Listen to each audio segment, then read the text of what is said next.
The Egg and I by Betty MacDonald, published in the year 1945. Dedicated by Betty MacDonald, quote, "To my sister Mary, who has always believed that I can do anything she puts her mind to," end quote. Part 1. Such Duty. Shakespeare says, "Such duty as the subject owes the prince, even such a woman oweth to her husband." Chapter 1. And I'll be happy.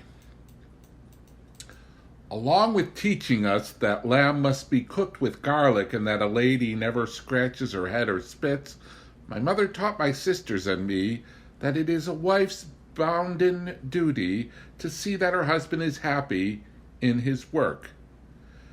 First, make sure that your husband is doing the kind of work he enjoys and is best fitted for, and then cheerfully accept whatever it entails. If you marry a doctor, don't whine because he doesn't keep the hours of a shoe clerk. And by the same token, if you marry a shoe clerk, don't complain because he doesn't make as much money as a doctor. Be satisfied that he works regular hours, Mother told us. According to Mother, if your husband wants to give up the baking business and publish agates for a living, let him.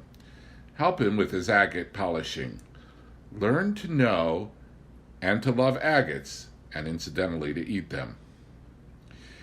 It is depressing for a man to know that he has to work the rest of his life without the added burden of knowing that it will be work he hates. Too many potentially great men are eating their hearts out in dull jobs because of selfish wives.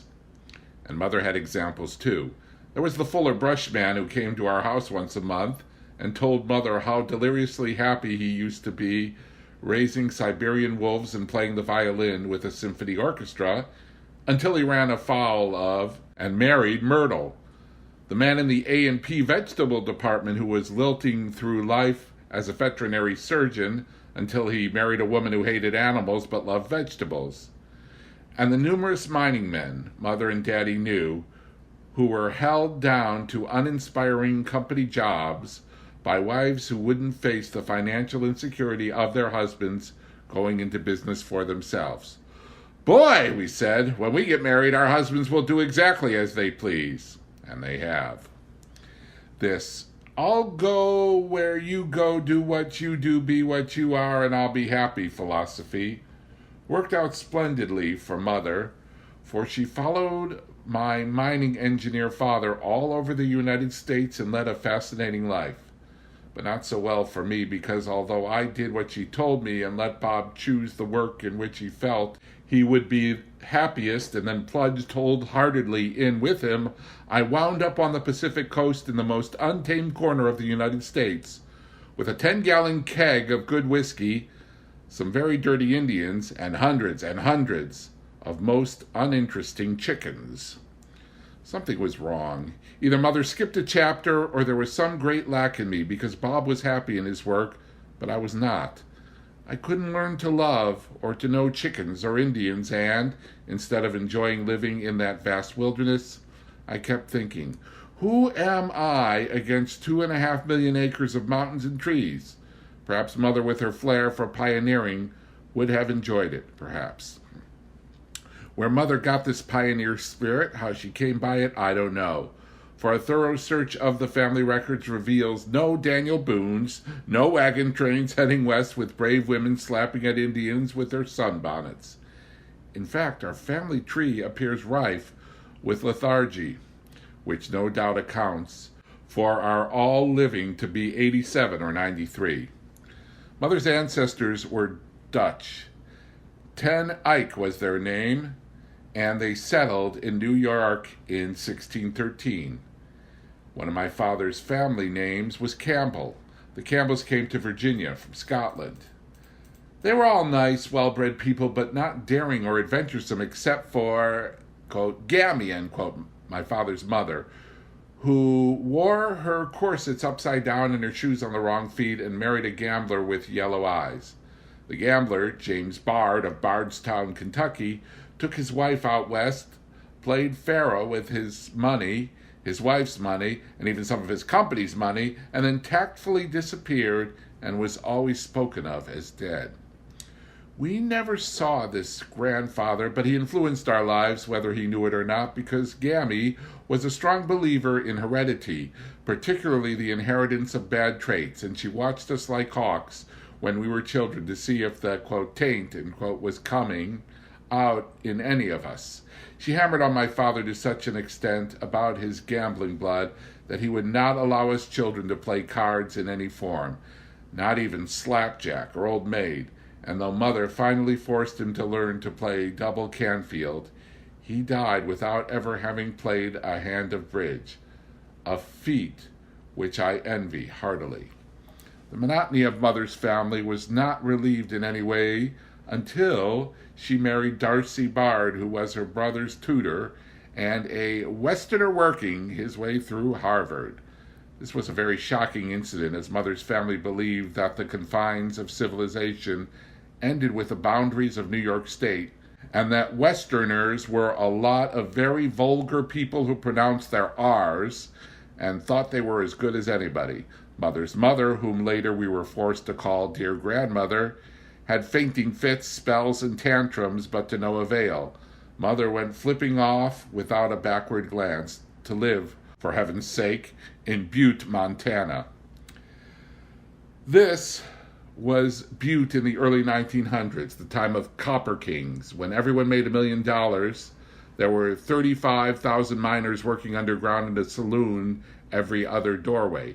Irish scrub women became the wives of millionaires and had interior decorators come from France to do their houses. Lawns were imported blade by blade and given the care of orchids in order to make them grow in that sulfur-laden air. Oriental rugs were a sign of wealth and grandeur, and were put on floors 3 deep and piled heap in attics.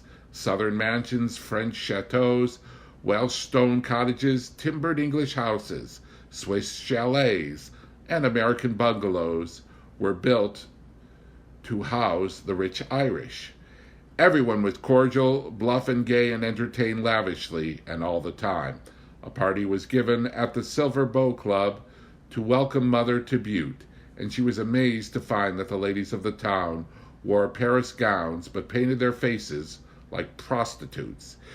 Mother had been reared to believe that if you were unfortunate enough to be born with a pale green face, you, if you were a lady, would not for a moment entertain the thought of rouge, but would accept your color as your cross and do nice things for poor people. Mother had been reared this way, but she didn't endorse such nonsense. Fortunately, she had natural color, so she wasn't put to any test. But she was certainly pleased to find that the ladies of Butte, and there were many ladies in the strictest sense of the word, had kicked over the traces from Boston to Atlanta and were improving on nature with everything they could lay hand to. Mother loved the West, and she loved Westerners. My sister Mary was born in Butte. She had red hair, and to appease mother's family was given the middle name of Ten Ike, which necessitated her fighting her way through grammar school to the taunts of Mary Tin Neck. When Mary was less than a year old, my father was sent down to the Nevada desert to examine gold property. Mother joyfully went with him and lived in his shack and rode horseback with the baby on the saddle in front of her. Both mother and daddy were happy in his work. I was born in Boulder, Colorado. Gabby was with us then, and the night I was born, when mother began having pains, she called to Gammy, daddy was away on a mining trip, and told her to phone for the doctor and nurse. But Gammy, prompted by the same inner urge which made her wear her corsets upside down, rushed across the street and pounded on the door of a veterinary, and when he appeared, she dragged him, bewildered and in his long underwear, to mother's bedside. Mother, very calm, sent the poor man home. But because of the delay and confusion, I was born before the doctor could get there, and it was necessary for Gammy to tie and cut the umbilical cord. This was very fortunate, as Gammy, a Southern girl, had been, quote, delicately reared, end quote, and her knowledge of rudimentary anatomy could have been put in the eye of a needle. She thought the cord had to be tied into a knot, and so grabbing me like the frayed end of a rope, she began looping me through and under as she attempted the knot. The upshot was that Mother sat up and tied and cut the cord herself, and I was named for Gammy and became another in a long line of Anne Elizabeth Campbells. My hair was snow white, but later turned red. When I was a few months old, Mother received the following wire from Daddy. Leaving for Mexico City for 2 years, Thursday. Be ready if you want to come along. This was Monday. Mother wired, we'll be ready. And she was. And Thursday morning we all, including Gammy, left for Mexico. Diaz was serving his last term as president of Mexico then, and Mexico City was a delightful place of Mexicans, flowers, and beautiful horses. My sister Mary, because of her brilliant red hair, was much admired by the Mexicans and learned to speak fluent Spanish. But I, an outstanding dullard, didn't even begin to speak anything until almost 3. There was a series of violent earthquakes while we were in Mexico, but Mother, never one to become hysterical, inquired as to earthquake procedure, and when the lamps began to describe arcs in the air, the mirrors to sway and the walls to buckle, Mother sensibly herded Mary, Gammy, and me into the doorway of the apartment where the building structure was supposed to be strongest, and, though the apartment building was cracked from top to bottom, we were all unharmed.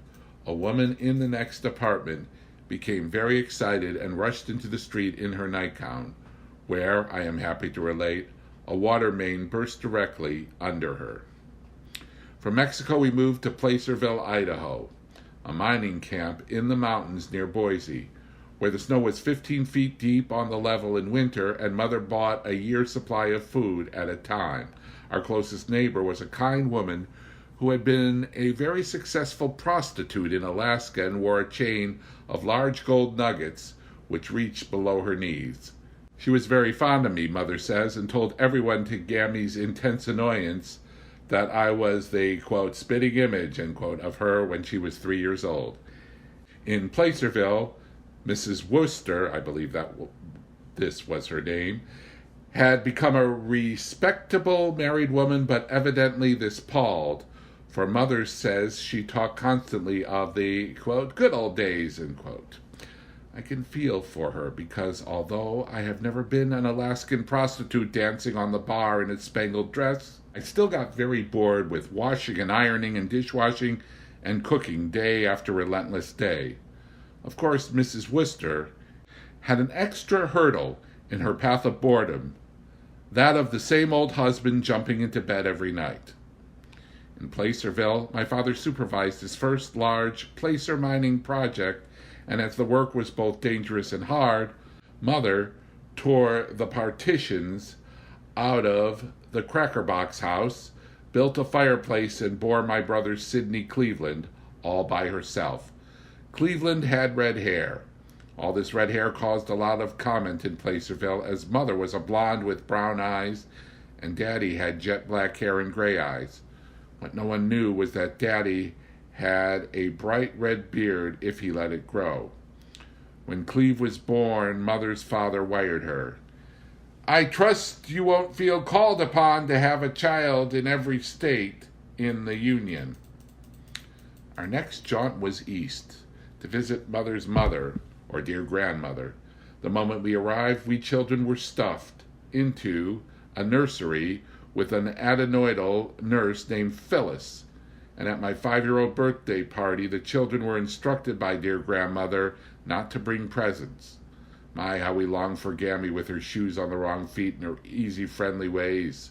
Dear grandmother was noted for her beautiful figure and proud carriage, but she toed out and had trouble with her arches. She thought Mary and me to turn our toes out when we walked, say, very well, thank you, instead of fine, when people inquired of our health, and to curtsy when we said, how do you do? She tried hard to scrape the west off these little nuggets, but as soon as we returned home, Daddy made us walk like Indians again, feet pointed straight ahead. I would like to remark here and now that this walking with feet pointed straight ahead is the only thing about an Indian which I would care to imitate. When we returned from Auburn, we moved to Butte and lived there for the next 4 years. Of Butte, I remember long underwear which Gammy called chimaloons for some strange reason of her own. We folded our chimaloons carefully at the ankle so as not to wrinkle our white stockings. I remember my new lightning glider sled and coasting 14 blocks downhill on Montana Street and hitching a ride all the way back. I remember icicles as big as our legs hanging outside the windows and bobsledding at night with Daddy, who invariably tipped the sled over and took us home bawling. Creamed codfish and baked potatoes for breakfast and hot soup with grease bubbles, which Gammy called, quote, eyes, end quote, in it for lunch. Walking to the post office with Daddy on Sunday night and holding bags of popcorn in our clumsy, mittened hands and drinking the hot, buttery popcorn out of the bag. The Christmas when we had scarlet fever and the thermometer went down and stuck in the bulb and we got wonderful presents which had to be burned. Creaking down the street through the dry snow to dancing school, our black patent leather slippers in a flowered bag, our breath white in front of us, a frozen cheek that mother thawed with snow, a wonderful sleigh ride into the mountains at night, with the bells sounding like tinkling glass, the runners hissing softly, and our eyes peering from heaps of robes. When Cleve and I used to, quote, wrestle, end quote, to see who would get the biggest apple, the most candy, or any of the other senseless things children quarrel about, Gammy would stand over us and shout, "Get the hatchet, Cleve, and kill her now. You'll do it someday, so why not now?" This infuriated us so that we would cease pounding each other and become bosom friends just to, quote, show, end quote, Gammy. Perhaps this was her underlying motive, but it used to seem to me that she was far too anxious to get rid of her little namesake. My sister Darcy was born when I was in the second grade. She was small and had dark hair. Also in the second grade, a little boy named Waldo wet his panties while we were standing in the front of the class for reading, and I got so red in the face that the teacher, a horrid creature who said, quote, white, end quote, for white, and, quote, tread, end quote, for thread, blamed me and felt my panties to see if they were dry in front of the whole class. Mary and I wore white stockings to school every day and shoes with patent leather bottoms and white kid tops. Mary turned her stockings wrong side out and wore them 2 days, which would have been all right, but she told everybody, and I was ashamed. Gammy made us wear aprons, which she called aprons, over our dresses while we were playing after school. She would greet us at the door with the aprons, but if we managed to sneak out without them, she would stand on the porch and call in a high, mournful wail, "Girls, come get your aprons!" This last a high, banshee shriek. After school, if the weather was nice, we played on the Montana School of Mines dump and found lots of little clay retort cups in which gold had been assayed. When we said bad words, which we did as fast as we learned them, and Gammy, our mother, learned of it, we were given, quote, heart medicine, end quote. This was a dark, vile-tasting liquid, which, while shriveling our tongues, was supposed to be purifying our hearts. I learned later that it was bitter cascara, and no doubt served a double purpose. We could not understand why our, quote, hired girls, end quote, who said God and Jesus all the time, were given, quote, heart medicine, end quote, while we innocent little children used up a bottle a week. Our hired girls were hot-tempered Irish girls who hated children, especially children with red hair, and smacked us and threatened to quit if we came into the kitchen. They showed surprising weaknesses, however, like the Mary whom Mother found one frosty morning weeping into the hot cake batter. "What's the matter?" Mother asked, thinking it was probably a man. "Jesus God, Mrs. Bard, I can't get damn things round." And she tearfully pointed out a heap of oblong and oval hotcakes she had thrown into the sink. Butte had no budding trees, no spring flowers, and no green grass, but we knew when spring came by the raging torrents that ran in the gutters. In one such torrent I found a $5 bill. I thought it was a shoe coupon. I was collecting them and carefully scooped it out with the toe of my rubber and took it home to Gammy, who ironed it dry and told me that it was $5. This was the first paper money I had ever seen, as silver and gold were used exclusively in Butte, and I didn't really feel that I had found $5 until Daddy exchanged it for a gold piece, which I put in my copper bank with the pictures of the Anaconda smelter on the front of it. Later, Cleve and I hacked this little bank open with a mining pick and spent the $5 gold piece on penny candy.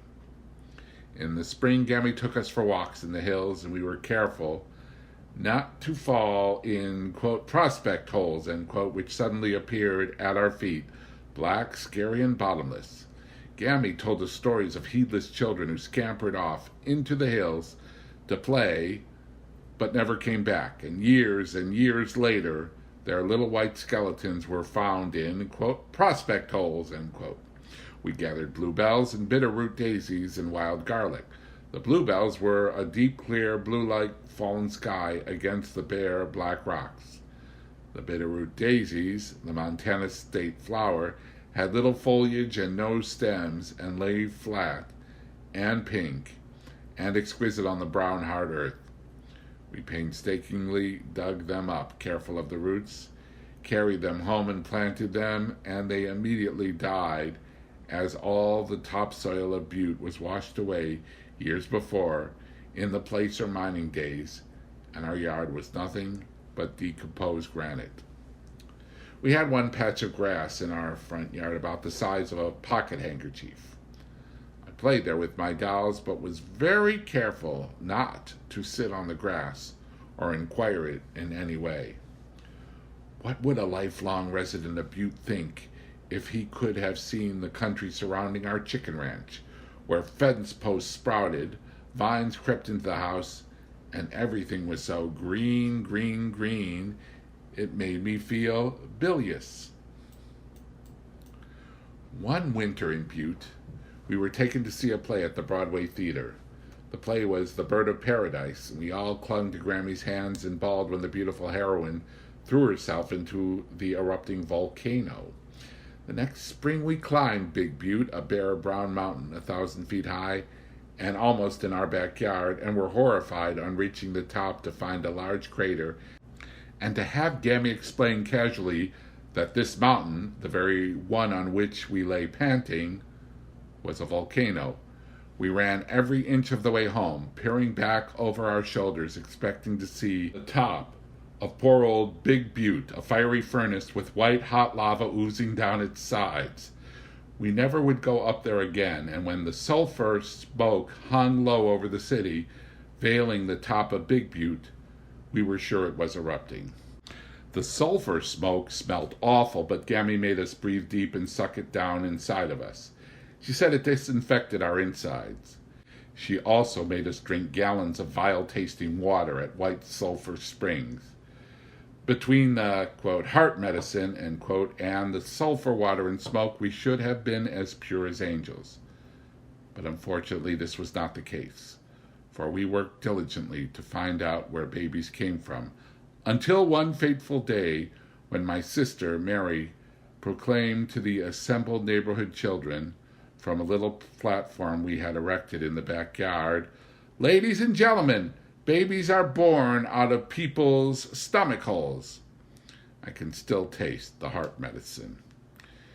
Gammy used to walk us downtown, but as she made us close our eyes every time we passed a saloon, the walks were valuable to us more for the fresh air than for the sights we saw.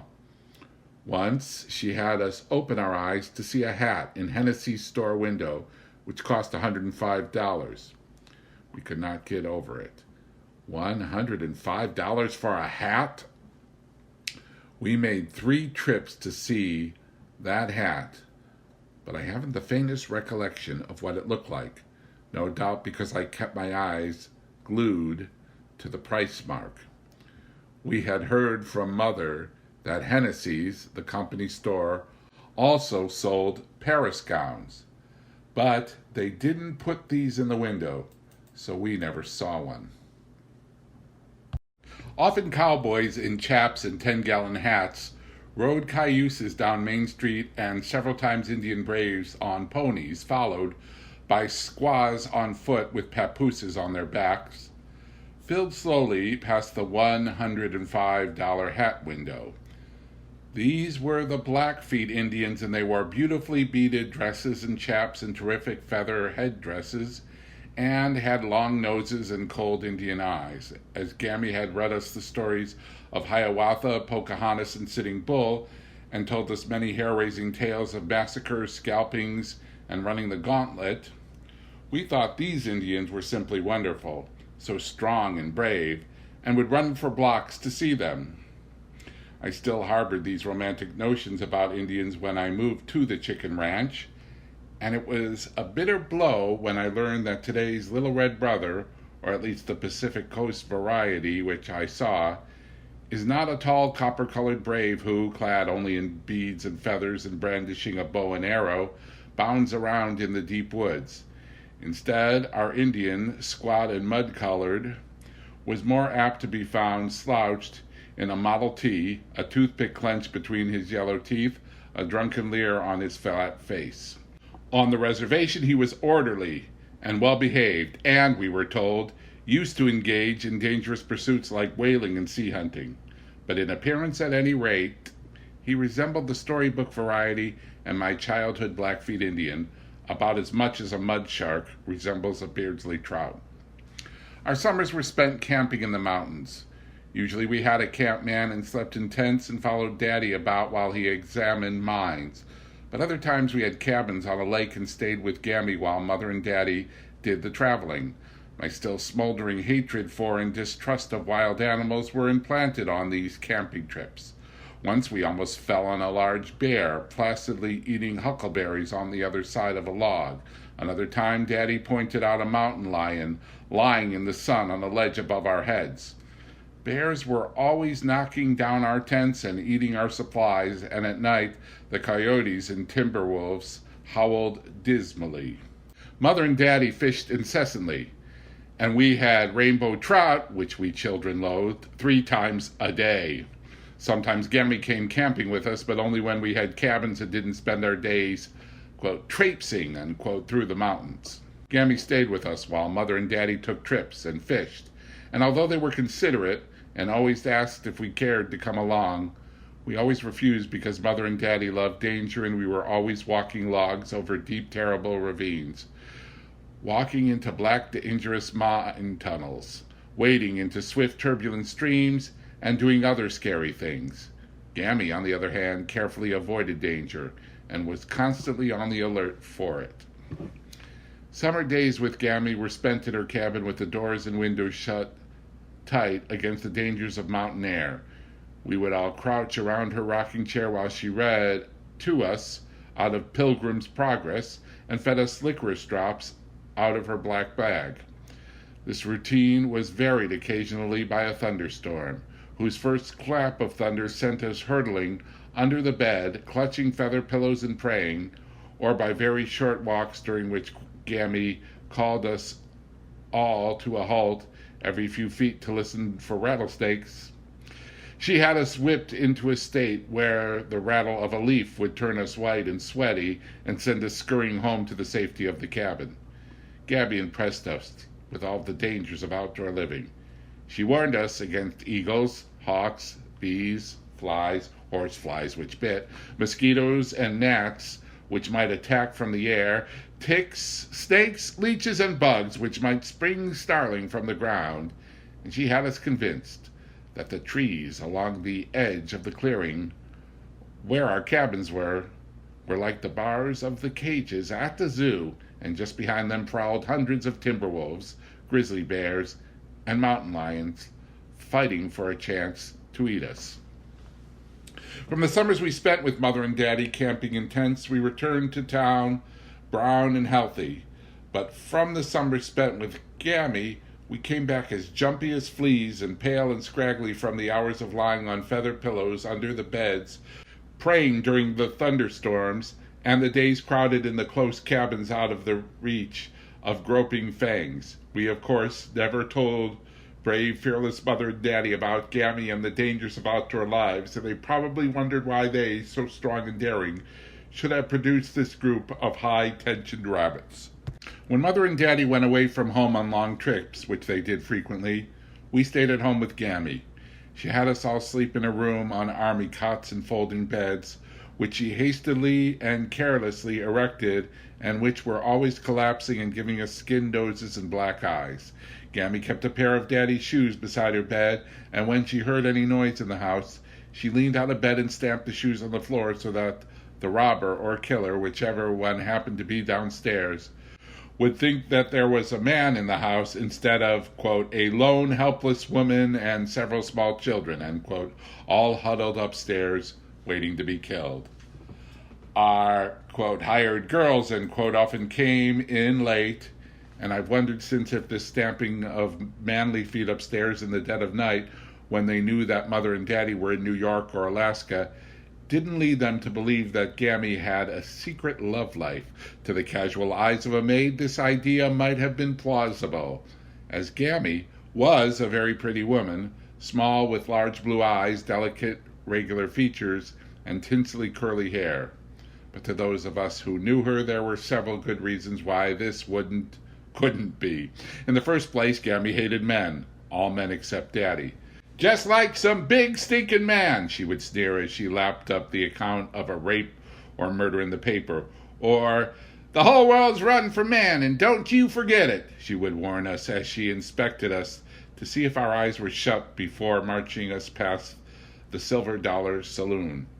Or when we were having mining men, friends of Daddy's, to dinner, which we did 6 nights a week, Gammy would caution the hired girl, "Don't make it so awful good. Men'll eat anything, the pigs."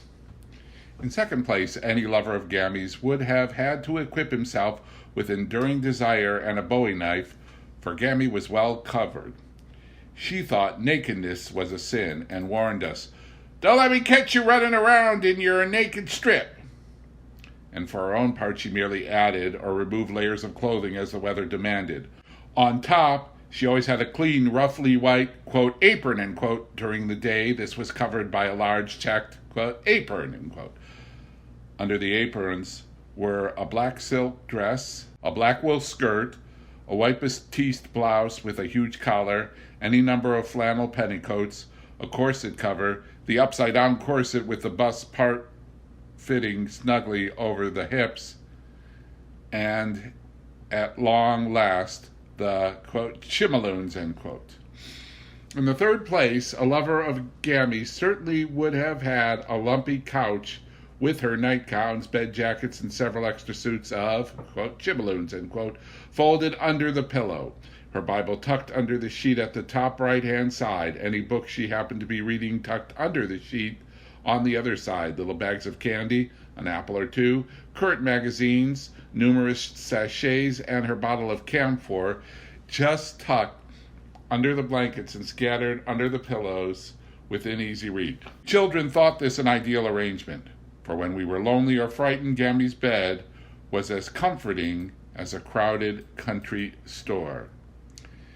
Gammy was an inexhaustible reader aloud and took us through the Bible, Pilgrim's Progress, Dickens, Thackeray, Lewis Carroll, Kipling, The Little Colonel, The Wizard of Oz, The Five Little Peppers, and all of Zane Grey, which we adored, before we left Butte.